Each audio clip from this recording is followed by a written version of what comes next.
Hello and welcome to Landy's Crypto Corner for the Friday wrap up. Today is April 25th, 2025. We're looking at Bitcoin to start as always, and we're looking at, well, there's a trend line break. Yeah, I put a trend line on the screen. That's a pretty rare occasion, but of course it has to be balanced out with some horizontal levels of interest. In this case, we're using a fib retracement here, and we see that Bitcoin has closed above the 618 finally, and this is at 94,400. Did we get a close above? No, we did not get a close above the twin tower candles here, the 95,128. Rejection of this consolidation after the breakdown. But, it is encouraging to see Bitcoin back in this range. Now it's about where could things go from here. I'm going to tell you right now, just using the fibs, and we're going to look at other confluences here in a moment, but just using the fibs, the 786 is right over top at 100,711. Now we're going to take a look at the support and resistance in just a moment here, but you can see that that's going to be confluent with a major area of interest here on the daily that is right around that 101 here that we have had on the chart for quite some time since this initial move up, this big old expansion here. Now to the downside, we have the 50% fib at 90,200 coming in right across the lows here. And then, of course, we have the 382 at the top side of this consolidation prior to the breakout up towards the 618 at $86,000. And we have the last higher low swing at 84. And then, of course, the bottom side of that consolidation coming in right around the high side of the 82 region to $83,000 with the swings down here. So let's go ahead and take this off the chart for just a moment and take a look at what we might have to pay attention to in the coming week as we come in towards the end of the month. And the beginning of, I think, a pretty important May. Now, before we look at some other things, I did want to say something about what we should be looking at as external factors that could influence price here in the markets and what the market is telling us right now. We have GDP coming in on the 30th. There is some other economic news that's going to be out before then. We had consumer sentiment and stuff. Didn't really change much when that came out today. We're just coming off durable goods. That was a big old beat as well earlier this week. But realistically, what are we waiting for? We're actually going to be waiting on the traditional market side of things for kind of the first half of next month. Obviously, Powell's going to be speaking within the first or second week of the month. And I believe it's on the 7th, if I'm not mistaken. But there's a lot of economic data that's going to be coming out. We're going to have ISM, CPI, PPI, and all of these different metrics that are going to give us a little bit more of a better look at what the effects of the tariffs have been, right? And then that is where I think that we're going to see, we're going to see kind of the forecast for metrics into the future that could potentially influence what the Fed wants to do, right? Obviously, Powell and the Fed are going to be out there early in the month discussing this stuff anyway. But we don't have those metrics yet, right? So we will be we're going to start seeing those metrics and results and how the tariffs have affected certain economic indicators. And then we'll have, I think, a better and more clear picture coming into May and especially into June, which is when the Fed had originally indicated that they would cut rates or wanted to cut rates. Now, obviously, nothing is definitive, and they have tools at their disposal, and they're monitoring the situation and all of that stuff. But we're going to get a pretty clear indication on I think where that particular conversation and likely outcome of the Fed's decisions will likely end up based on some of the numbers, economic numbers that we're going to see early next month. All right. PSA out of the way. Let's look at a few other things here. We're going to turn on support and resistance. We will turn on Bollinger Bands and stuff to get the confluences for our volatility levels of interest here. But I wanted to note that we have now fulfilled just about all of the targets that we were looking for to the upside. Even, when we look at the 12-hour here, we see the bottom side of the resistance hit. Then it was, elevator right up to the higher low on the weekly on a closing basis at 93.5.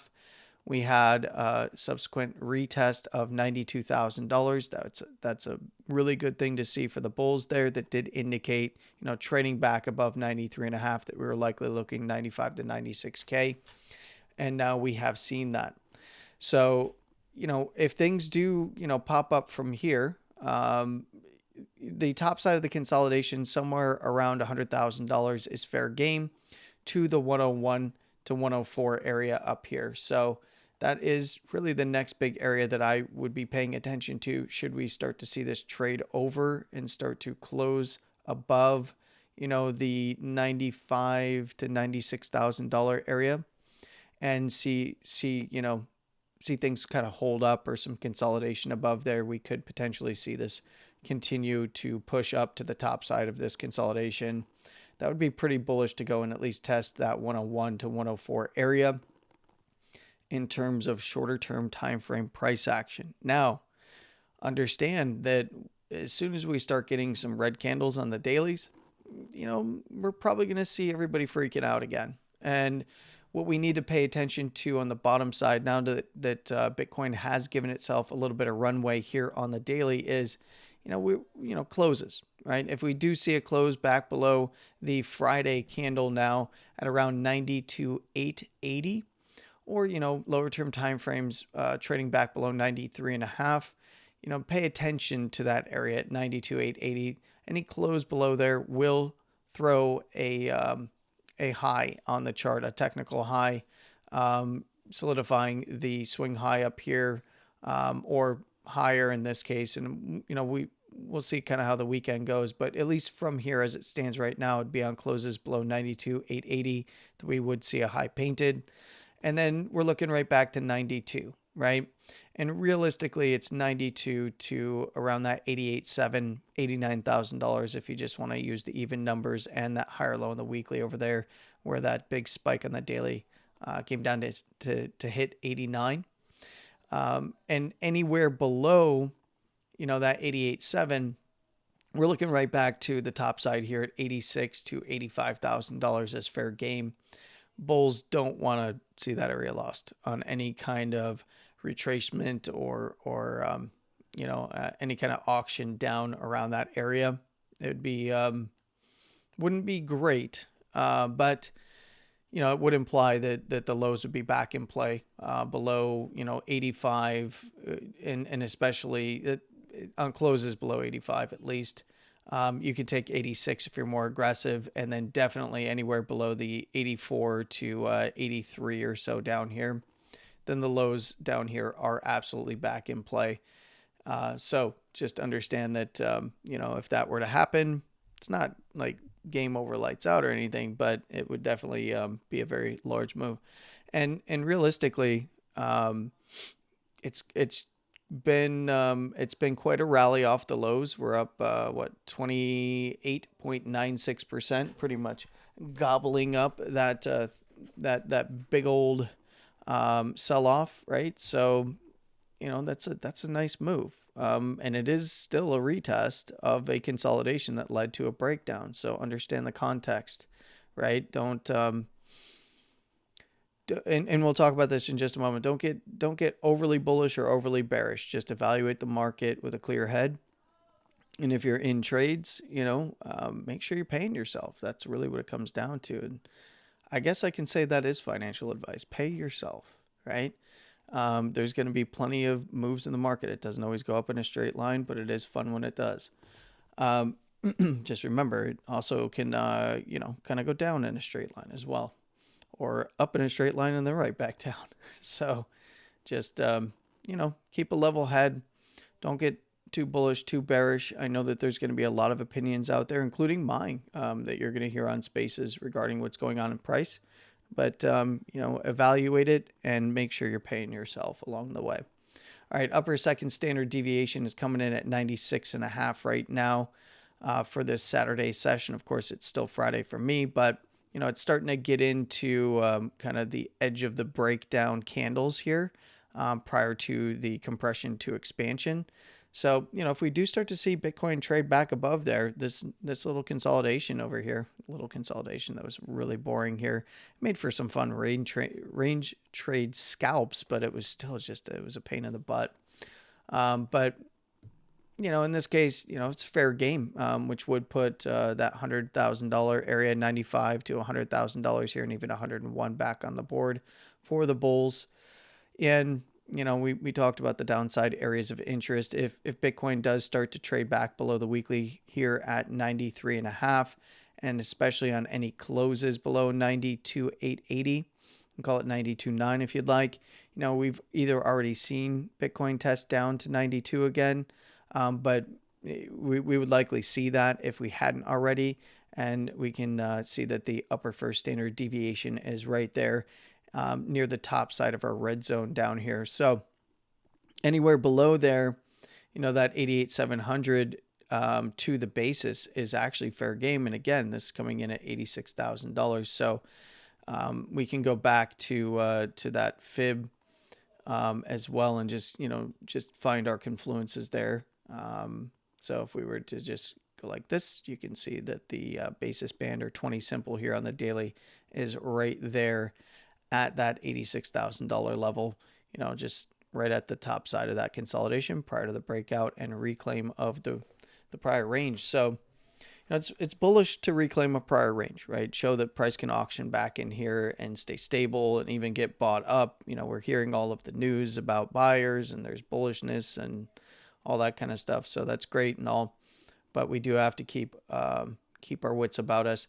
We do have continued expansion here on the daily. One of the dangers here is that we see price kind of go sideways over the weekend and it loses that expansive posture. Would not rule out further tests up to the upper second, even if we do see expansion begin to slow down in terms of price action expansion as it relates to the bands, because the bands will continue up, right? And even when we start to see volatility turnover, we can still get spikes back to the upside. And then, it's just indicating that we'd probably see some mean reversion. Mean reversion in this case would be, trading back down towards the basis band as it's rising, right? And, all the criteria that I just laid out for evaluating price action and conditions apply in that regard. So let's go ahead and take a look at a few other things here. We've got momentum up in the overbought zone, pretty high up there actually. 94,860. Sorry, 94,860 is actually the pivot.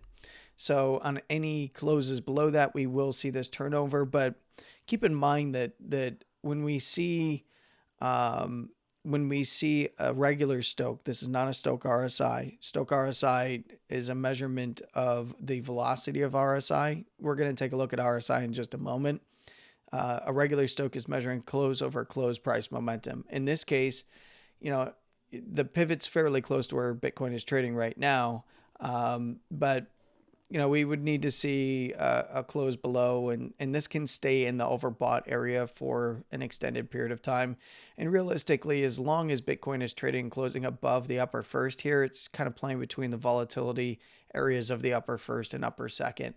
If it starts to drop some of these areas in lower term timeframes, then it's fair game to some of the other areas of volatility.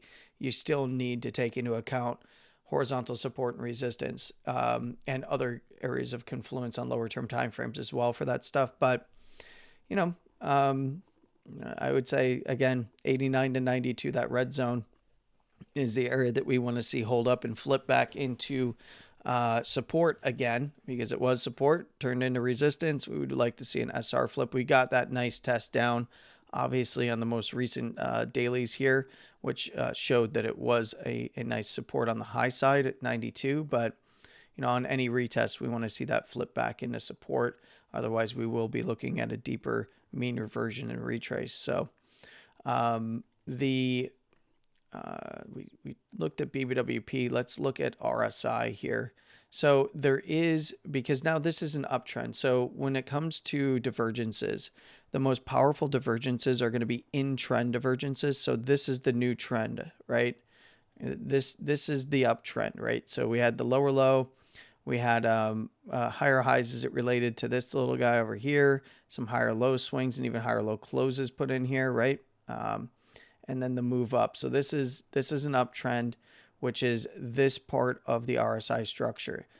Bearish divergences and regular bearish divergences, which would imply higher highs on price action and lower highs on RSI, are the most powerful. But if we look at where things are in terms of closes, we see that there is the 98.4 closes over here with that little 99.5 spike up. That's this area of RSI over here. So there is a larger divergence in there that could potentially populate. So that at first is corrective on any high that's put in, as long if Bitcoin does put in a high below that 98.3, what is it, 98.350 or so, with that swing at 99.5. So just be aware of that. And let's see, let's go to the weekly, and then we'll go take a look at ETH and Solana. So weekly, again, I've been pretty adamant about this. Every space event I've been talking about this, that I'm, we're available and we're requested or just unsolicited. I will tell you that I want to see weekly closes above $89,000. While that looks very likely right now, we still have, this Saturday session that's open, and then of course Sunday for follow through. But 89 is the area to pay attention to. Looks even better on a close above the higher low close open here at 93.5, right? That would look really good. It's above the basis band here, which is the 20 simple, which is down there at 92.2. And from a volatility standpoint, if we do see Bitcoin close above the basis to upper first is the volatility zone of interest. And that, of course, is coming in right at $100,000. Top side of that consolidation on the daily that I was talking about. And, if we start seeing it trade up there, 101 to 104 as the area is very, very available to price. But no matter what happens, right? So this would be the closing low for me, the closing confirmation low for me. I know that the prior week, and I talked extensively about this on Monday, the prior weekly close is a technical closing low. I would have liked to have seen the 86 to actually call it a technical closing low, but a lot of indicators will throw that anyway. But I wanted to see 89 closed above, right? Because that is a downtrend break, low set, and higher low reclaim. Even better on closes above 93.5. But we still need to see structure play out. So far, this is a downtrend with a trend break, right? That's it. That does mean that no matter what happens, no matter how high this candle goes, we need to be on the lookout for higher low equal low structure, which would imply that, we would get a high and then some bearish price action. So I don't care what that looks like. I don't care how high this goes. I don't care if it runs all the way to new highs. We still need to see higher low equal low structure as it relates to this last low. So and just to illustrate that visually, please don't take this as what I think is going to play out. But essentially, what are we looking at? We're looking at a higher high.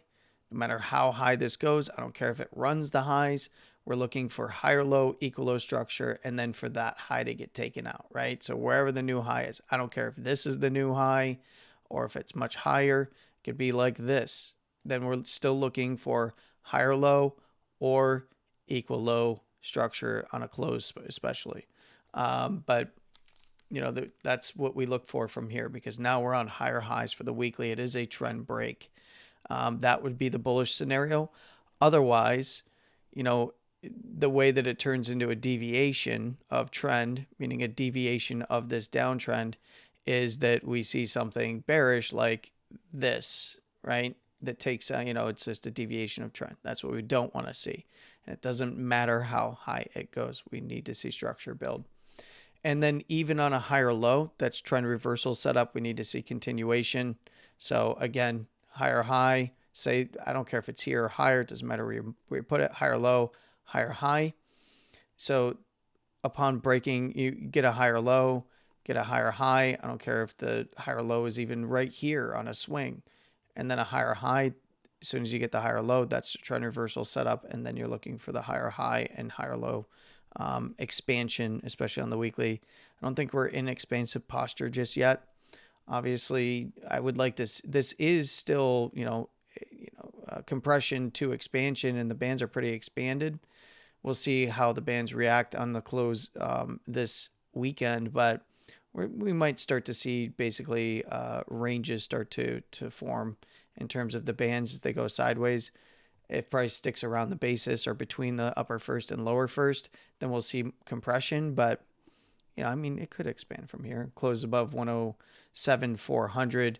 Would still need to beat the wick there at 109,360, but it would, be expansion. We could start entertaining trips to, 115 and some of the other deeper areas that we've talked about in the past. So weekly will remain upside on stochastic momentum here. On closes above 82,800. So that looks pretty good. That is, $12,000 away at this point. So barring some sort of catastrophe over the weekend in terms of price, it's looking very highly likely. This will just get its continuation to the upside for momentum. We have an RSI cross. Be aware. This is the big thing. Yes, there's bearish divergence is highly likely. But for bearish divergence, we need to see this high is out. Can't throw bearish divergence off that one. So we're really looking at the close open there at 102,500 and the close open here at the 105, 104.5 area. Obviously with the highs at 108,388 and 109,360 or so.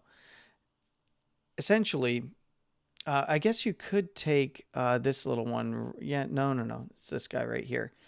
I did the math the other day. This is about 115,000 needs to be closed above to avoid divergence for this high, which is the lower high close with the higher high swing with the all-time high there. And then to prevent bearish divergence off of this high on RSI, it's $150,000. I did the math the other day, and that's kind of what it works out to.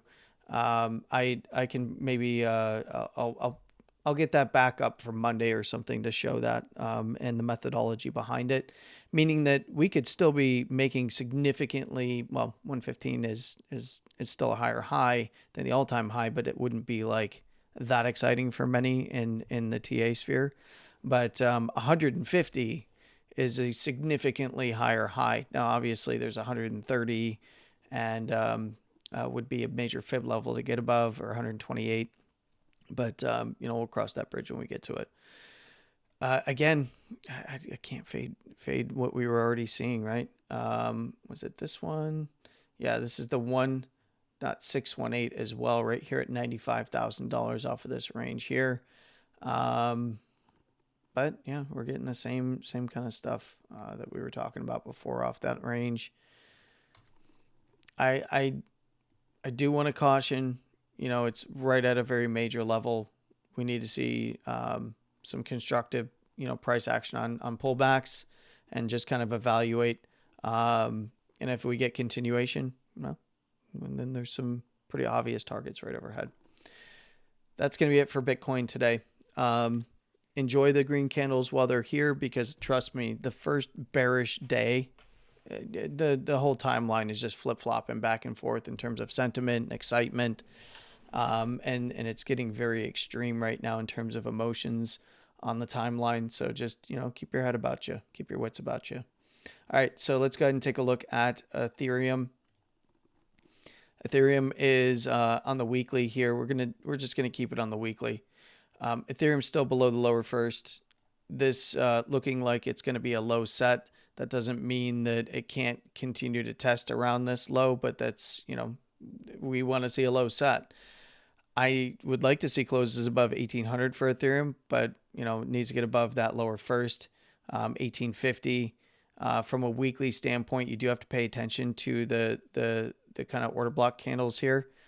It's right on the bottom side of this one, but the close opens here, at 1886 or 1886 to basically 2K, and then I need to see recoveries, a recovery above 2100, and subsequently 2300 on the weekly. Understand that still in the bearish half of the bands, below 2500 for crying out loud, which is right around where Bitcoin's 95K was, those twin tower candles, as I've been calling them. That's the 2550 is the actual, those are the candles right there where the basis band on the weekly is currently. And we're likely going to see, because price is rising towards the lower first, probably going to close open right around it this weekend if Ethereum sticks around 1800. But we need to see a low set. Understand this is a big old downtrend. We still need to see structure being built on this. And even if there's a massive run, which you can take advantage of in lower term timeframes, be aware that it's going to likely put in lower highs. Same for Solana that we're going to look at in a moment. And then that's when we get to evaluate higher low equal low structure from there, even from a weekly standpoint. So understand that there will be tiers at some point, but enjoy the pump while it is lasting. 1568 is going to be the weekly pivot. That is good, trading well above there. Currently, we're getting the emerging possibility of a possible break above the bearish control zone for the weekly, and a little bit of a crossover signal for the moving average there. It doesn't do much until we see follow through. But encouraging nonetheless for Ethereum. Solana in a little bit stronger position here. It's gotten above my lower high swing. So we have a swing lower low down here all the way in that zone between that 118 and 98 here. So we had the lower low to lower high swing before, coming down to make our lower low close and lower low swing there. That 147, 150 area, encouraging back above the lower first standard deviation, coming off of that 125 zone. By the way, the daily sat on that so perfectly and held support. It was such an obvious play back to the upside. Once it started to break out to the upside in lower term timeframes, it was very, very clear for that particular signal. But 169 and the basis band, 173 is where the basis band's coming in. This is fair game on the weekly now. Momentum's going to be up on closes above 111, so looking pretty good there. Trading above 150 is what we wanted to see. We discussed this earlier this week and throughout the week. Look, it's okay to be bullish. Understand that even on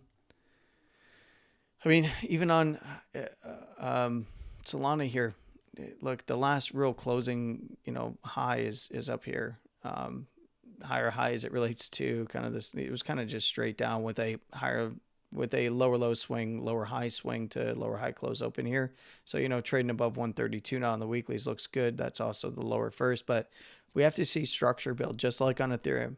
Probably going to see, even if this gets continuation to the upside, we're probably going to see some, when that next high on the weekly comes in, probably going to see a lot of tiers. So understand that on wherever the next high comes in, now we just look for higher low equal low as it relates to this last lower low, right? And then that's where we would see structural changes. But we got to give it a chance, and like I said, enjoy the green days while they are here. That's pretty much going to do it for me. I hope that you all have a wonderful morning, afternoon, and evening. Have a great weekend. I'll catch up with you again on Monday. And I want to thank everybody for feedback on the videos. I also want to thank you for tuning in. And I guess I never actually asked this, and I was told you should start asking. Yeah, hey, can you like and share this, please? I think this information is good. That's why I share it. And I hope if you find it helpful that you also like and share it as well. So take care. Have a great weekend. Landy out.